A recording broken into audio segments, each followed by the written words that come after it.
I'm in Sydney, where famously Hollow Knight was made by Team Bondi. I was drawing a picture a minute ago. Um,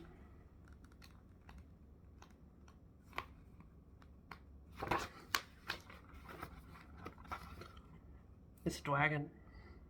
Yeah. Anyway, what is there to say that's even remotely interesting about a game that everyone was already excited for and everyone already likes? Um, Probably nothing, but it got me. It got me really good because I was expecting it to just be fine. I like to be clear, when Hollow Knight came out, I played it back in like 2017, the original desktop version. I was in year 10, and it was like the best game I'd ever played at that time, and for a couple years afterwards. Like it's an important game. It's influential to me as a creative, as a person who has taste in video games. The only reason why I thought it wasn't gonna kick major ass is just because I expected it to be more of the same. And more of the same isn't necessarily a bad thing, but I've become so much more of a hipster over the past couple of years that more Hollow Knight didn't necessarily excite me that much in theory. Um, I don't know. I had this like I made a lot of really unkind assumptions about Team Cherry's like creative mo, like maybe just because I fucking hate Elden Ring and I've like transposed all the things that I dislike about contemporary FromSoft onto them, even though they're making completely different games in completely different genres. But Hollow Knight's not even influenced by Dark Souls. They hadn't played Dark Souls when they made it. I'm pretty sure. Um, but yeah, no. So Silksong is really fucking good. Silksong is crazy good. It's crazy super. Sorry, I keep looking at my own face in the camera. You can tell I don't do this much. It's crazy good. It's fucking mental how good it is. It's hard.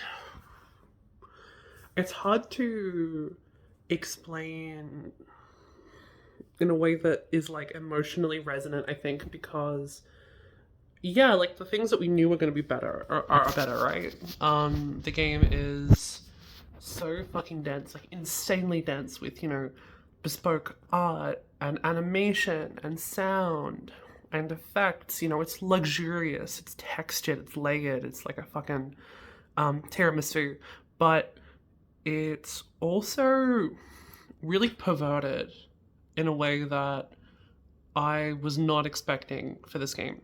And what do I mean by that? Because I have like a private definition of that word, and I wouldn't expect you to know what the fuck I'm on about. It does weird things. I've read a lot of discussion about like the difficulty and the game being too hard and whatnot.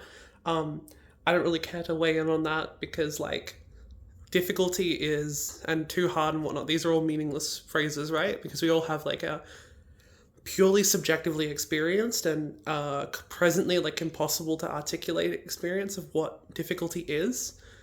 So leaving aside accessibility issues, it's like I don't have the language to engage in that sort of discussion. But I will say, getting out of the way, worst thing about this game is the accessibility problems. I have fibromyalgia. I'm like a bit disabled. Essentially, I have periods of time where my like hands and wrists and stuff can get really sore really quick. My fingers, and they're more sensitive in general. So things like all of these directional inputs that you have to do in quick succession for pogoing and the tools and stuff are like really shithouse. And yeah, like if I was from the perspective of like a fighting game player, this is some real like baby bitch shit to be complaining about. From like a Street Fighter player's perspective, whatever. Like I'm not doing quarter circles, but this is a platformer And I don't know. I think it could have been. I think it could be better. I think it could be wiser. There is like, to jump ahead a little bit. I kind of like this tiny meta, or I guess not meta, but like extra textual thing that makes the architect crest better. In that it replaces your regular shoulder button silk attack with one of the tools, which if you want to use a tool very, very regularly in combat and you're struggling with doing the directional inputs like on short notice and like aiming your shit against, I don't know, a boss fight or something like that, having one of those bound to just a shoulder button without any directional input can be like really, really useful. I just think that's kind of cute that it kind of reaches out into like the physical capability of the player in that way. Even though I don't really think that's what they had in mind at the time. They were just like, hell yeah, you've got 3 tools and no silk skills. But anyway, yeah. So perversion, they did weird stuff. Difficulty, I think it is brave that they really made a game that like takes Hollow Knight as sort of assumed reading and really ratchets that shit up. You know, a lot of us haven't played Hollow Knight in years and years. I haven't played Hollow Knight in a couple of years, but even I've, you know, replayed it like a bunch of times. And on in general, I'm definitely on the, you know, 50th percentile and higher. And when it comes to like my ability to keep up with dexterity challenges in games, right? Like I've played all the FromSoft games and stuff like that, all the contemporary ones rather. I've also played some old ones. I fucking love Cookie and Cream. You should play Cookie and Cream. But yeah, I think that is brave. I think that's cool. It's in one of the ways in which this game doesn't step on the toes of Hollow Knight by like genuinely escalating constantly in ways that are really interesting. And there are a couple of enemies slash boss fights that deliberately evoke a previous fight in Hollow Knight, but with shit ratcheted up a lot. And I think it's in those moments where, you know, the reference is cute for those of us who are nerdy enough to like recognize the cadence of Big Fly like bouncing up and down throughout the stage and be like, oh, I remember you from fucking Hollow Knight. But it's also cool in the way that it sort of gives you like a point of comparison to understand like how far you've come across those two installments. I think that's really cool. I think the game has a little bit of fun with your expectations as a Hollow Knight player. They're very, very, very sparing and responsible with the way that they reference their own mythos and their own lore. Thing I should have said at the beginning of the video, actually. I am still in Act 2. I'm like right at the very, very end of Act 2. Just like cleaning up some collectibles and stuff like that. So yeah, I've definitely still got a lot to go. But I think having played like nearly 50 hours of this fucking game, I have a grip on why I like it, at least. But yeah, you know, things like there's a boss that sort of evokes the soul master or whatever he's called in Hollow Knight, like just a bit in sort of visual, being kind of like a floating bloated guy and does a soul attack, and it's like it's not commented on, it's not explicitly connected, it's just like, oh, you know, we're doing this this cute little thing where we've used that visual language we established in Hollow Knight of like you imbue yourself with soul for like magical selfish ends and you sort of inflate and become this like balloonish creature that like, you know, someone theoretically in this world where the primary magic du jour is silk instead of soul, that someone can still do that, and they did. Just I don't know, but callbacks like that I think are cute. I think they contribute to the atmosphere and the sense of like complexity and mechanism of the world more than it detracts. And that's another thing that I think I found especially compelling about Silksong's world, is that because it's so dense And it's not a dead world. It's a dying world for sure, but it's not a dead one like Hollow Knight's was.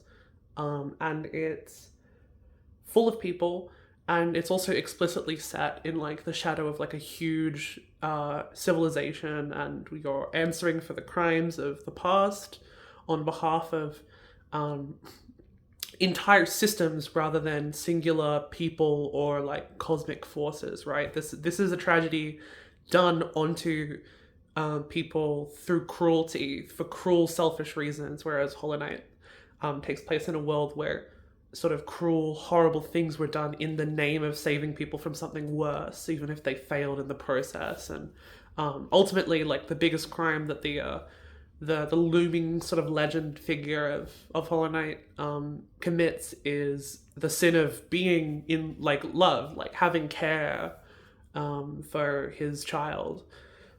Um, wow, kind of cool storytelling. But yeah, there's something about how like the style of storytelling that FromSoft games are known for, and that Hollow Knight inherits um, a lot of sort of tactics from, lean on suggestion and evocation more than they do concrete detail. I think Silksong still does a lot of that. There's a lot of ways in which the nature of, at least at this point in the game, for most of the game, oh my god, I'm so sorry, this is so shaky. I'm literally holding it with my hand. I'm on someone's couch in Sydney. Um, so, yeah.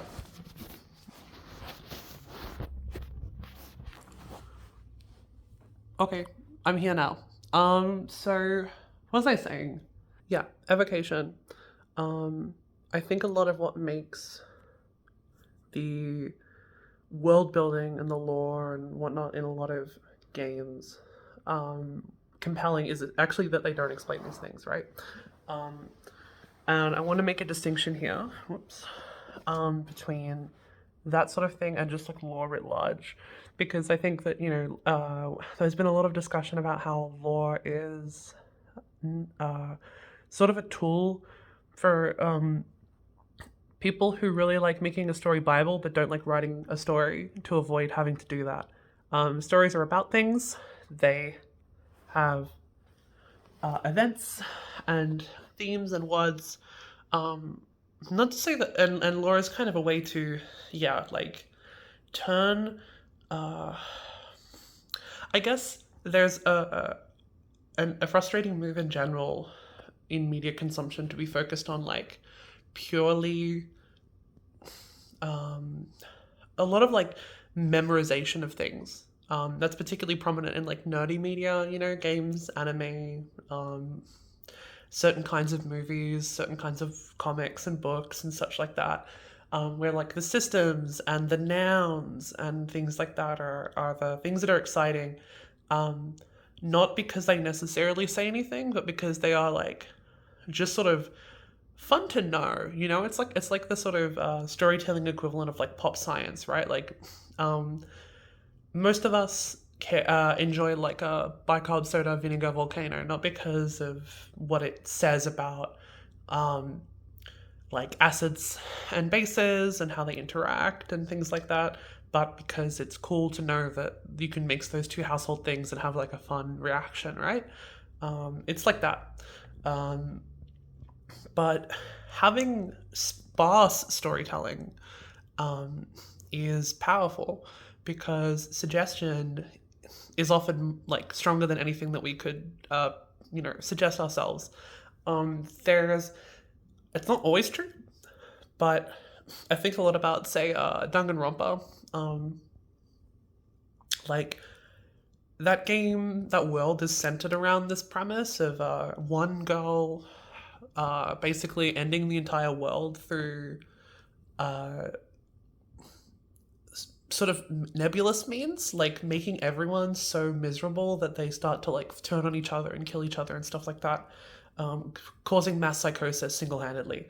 And like, it's a lot more interesting and emotionally potent more than anything else to imagine how the fuck could one really evil teenage girl do that, as opposed to actually explaining the logistics of how we need to um, make an entire world's worth of people go crazy, right? And turn on each other. Especially if we're assuming a world where like normative uh, human understandings of things are like, you know, expected to be true.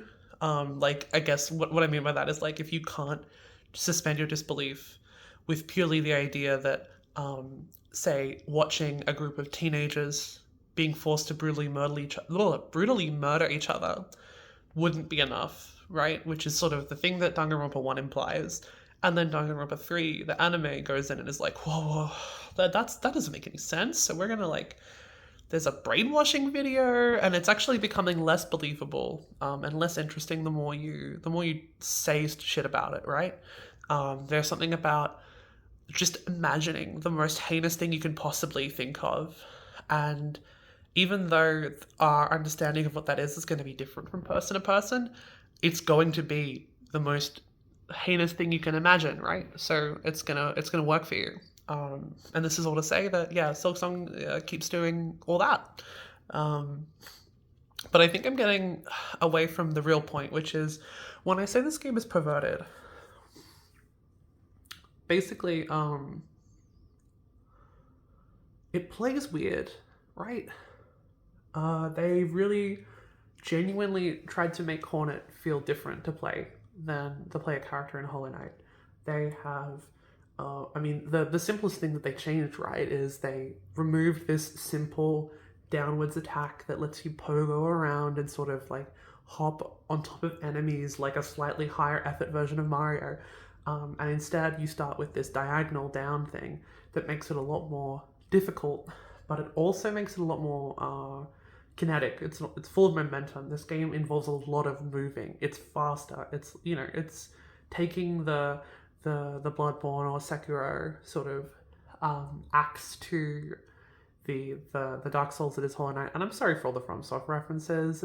It's cringe. I'm fucking cringe right now. Anyway, yeah, and speeding everything up, turning all those wheels up to 11, and also, you know, really emphasizing that like using offensive tools is necessary, and making those tools kind of overpowered for how much you have in return for the knowledge that like you can't just go Nova constantly, because then you'll run out of a finite resource. So you have to still kind of pick your battles and be clever and try and find a good combo rather than just using them, like use them effectively rather than just using them as additional damage always, because then you're going to run out of your shit and it's going to make particularly repeat boss fight attempts like way more miserable.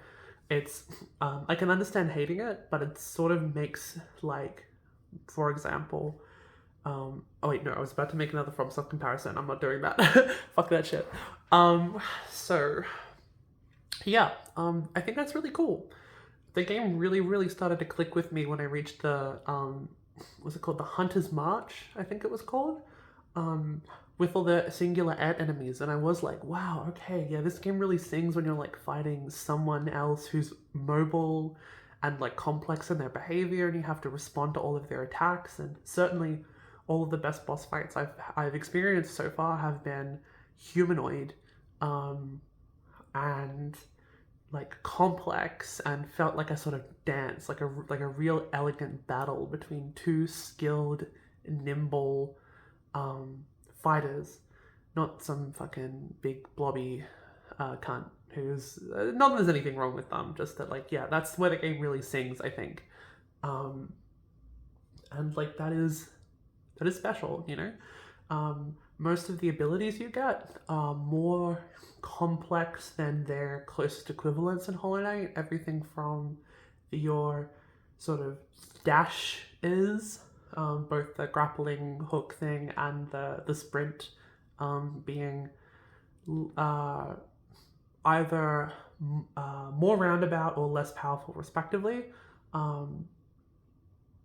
But and yeah, having a lot of options like that where, you know, only really the double jump is sort of translated directly, and that means that you are a lot more powerful, you are a lot more or more flexible, but your game plan has necessarily got to be more complex. It demands more from you in order to get the most out of its systems. I think that's really wonderful. Um, oh, I I think that's kind of the main thing for me really. Like it's beautiful, it's luxurious, it's huge, it's got a million trillion billion areas. Like if you thought Hollow Knight was fucking big, if you thought you kept discovering new areas in Hollow Knight when you thought they were done, you haven't seen nothing yet. Silksong will actually like I still haven't been to areas in this game and I've played it for 50 hours. There are still areas I haven't discovered yet that I know exist, even if I haven't been to them yet. Cooked. I visited a new area an hour ago. Two of them, actually, that I never found before. It's crazy. It's insane. I think that's awesome. And yeah, it really like experiments with the formula. It's trying to do something different. It's trying to make the most of its opportunity to tell a story, both in gameplay and in narrative, in a similar form, but with new goals, more ambition, a desire, I think, for everyone to push themselves, especially in like the gameplay, like the design direction. And that's awesome, right? Also, fun thing I've noticed is every like there's a lot of pairs of characters in that game, um, and they're always either brothers or lesbians. The like strongest bond you can have in this world is that with your brother. Oh, sorry, yeah, a pair of two brothers or a pair of two women in love, which is true. It's true, right? Mario and Luigi, fucking, uh, Beedrill and Butterfree. It's like that. But yeah, game's fucking good, and I want us to like genuinely, especially people who are minded in a similar way to me, right? Where like you're inclined to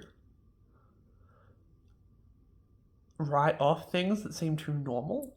Um, to give this game some credit for how like monumentally fucking special it is and what it's doing and how hard it works and how much, you know, it's cool to see a couple small teams or individual game creatives getting insane breakout hits that lead to them genuinely using their like new infinite money.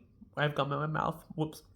Um, yeah, using their new infinite money and infinite time to make something that no one else could make. Um, Team Cherry did it. Toby Fox is doing it right now. I think that's really cool. It's very inspiring. It's the sort of thing that I'd like to think I get on my bullshit about if I was to make a million, billion, trillion dollars with my video games. Yeah, that's all from me. Peace.